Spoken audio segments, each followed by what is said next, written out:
मेरा कायद घोटालों से पार, दलाली से पार, चुगली से पार, गीबत से पार, वो झूठ नहीं बोलते, तहज्जुद गुजार आदमी है। आज ऐतिहासिक टाउन एरिया सिरसी में स्टेज पर मौजूद आली जनाब इज्जत माब सदर मोहतरम साहब,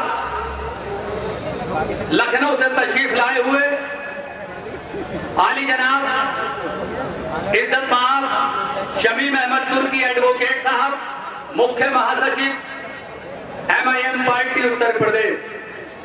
चूंकि टाइम बहुत शॉर्ट किया गया है और मुझे भी बंदिश है, इसलिए स्टेज पर मौजूद तमाम ही मेरे बुजुर्गों और मेरे सामने मौजूद मेरे बुजुर्गों और नौजवान साथियों, अस्सलाम वालेकुम।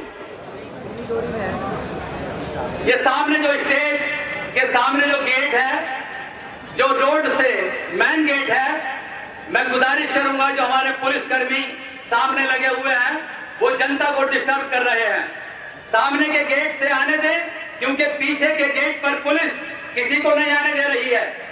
जो मेन गेट पे मुरादाबाद रोड पर आने की बंदिश की जा रही है, मैं गुजारिश करूंगा जो पुलिस कर्मचारी मुरादाबाद रोड से जो हमारी मीटिंग हॉल का मेन गेट है इसको साफ कर दें और इधर से जनता को आने दें। आज बड़ी खुशी की बात है कि एक अरसे के बाद हमारे और आपके कायद, करोड़ों लोगों की दिलों की धड़कन आली जनाब इज्जत माब सांसद बैरिस्टर असदुद्दीन साहब हमारे जिले में तशरीफ ला रहे हैं।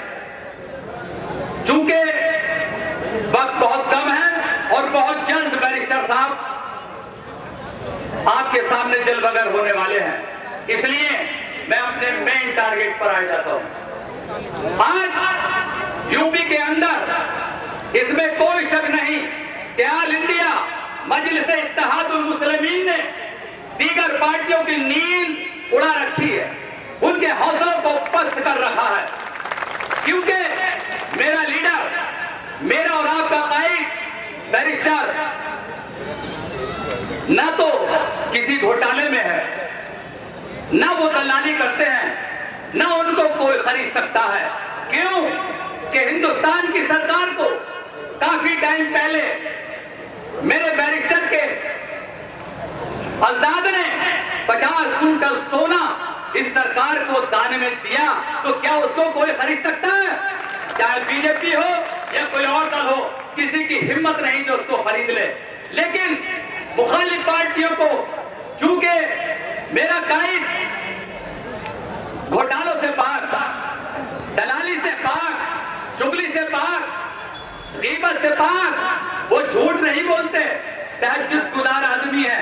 तो जब यूपी के अंदर दूसरी पार्टियों को कुछ नहीं मिला, कोई घोटाले या दलाली या इल्जाम लगाने के लिए कुछ हाथ नहीं आया, तो उन्होंने कहा कि बैरिस्टर साहब बीजेपी के एजेंट हैं। बस एक बात है उनके पास कि बैरिस्टर असदुद्दीन बीजेपी के एजेंट हैं।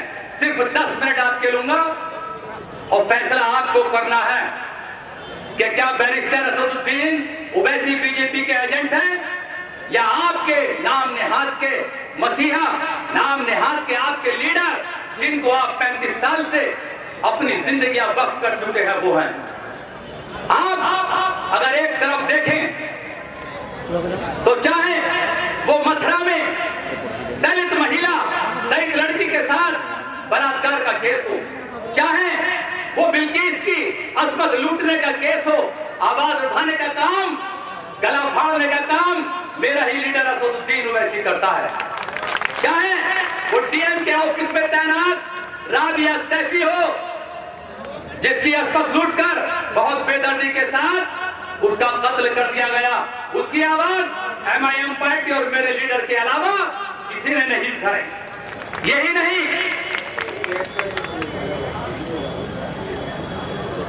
जो मुरादाबाद रोड से हमारा मेन गेट है, जो यहाँ पुलिसकर्मी खड़े हैं, मैंने गुजारिश कर चुका हूं कि आप उनको आने जाने दें।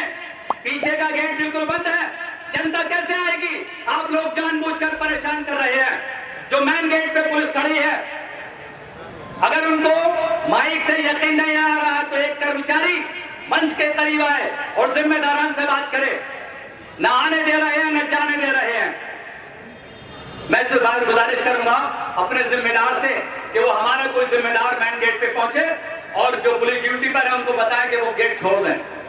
तो मैं बता रहा था कि राबिया सैफी से लेकर जब कुछ होता है तो मेरा कायदी गला फाड़ता है, सड़क पर जब कुछ होता है तो मेरा कायदी गला फाड़ता है, वही आपकी आवाज उठाता है।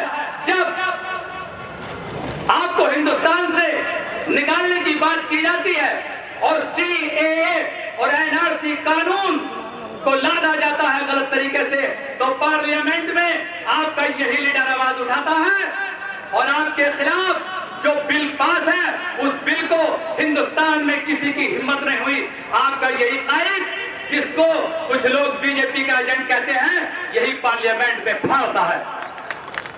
आप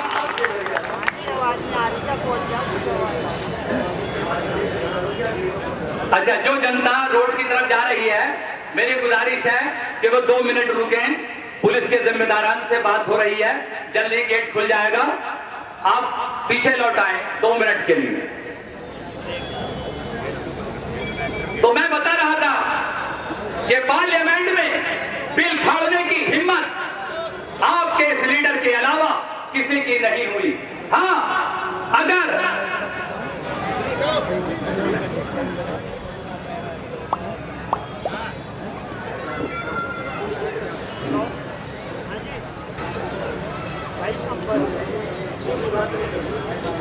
भाई आसमान दिखा जाएगा प्रोग्राम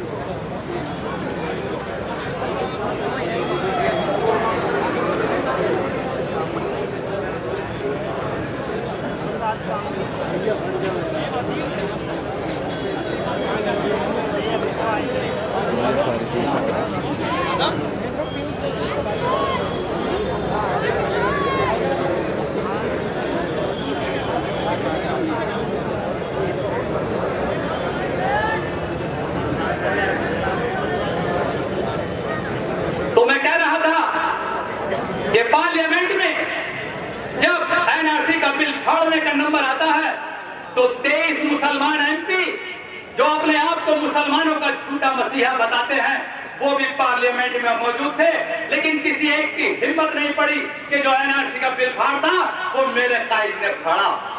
इसके अलावा जब 3 तलाक का मुद्दा आया, जब आपकी इस्लाम की शरीयत को पामाल करने की बात आई, तो 23 एमपी जो मुसलमान बैठे थे, जिसमें सापा के शेर भी थे, बासापा के भी गीदड़ थे, लेकिन सबके मुंह पे टेप लग रहा था, फेविकॉल से दीगर एमपीओ के होठ चिपक रहे थे। एक यही मर्द मुजाहिद मेरा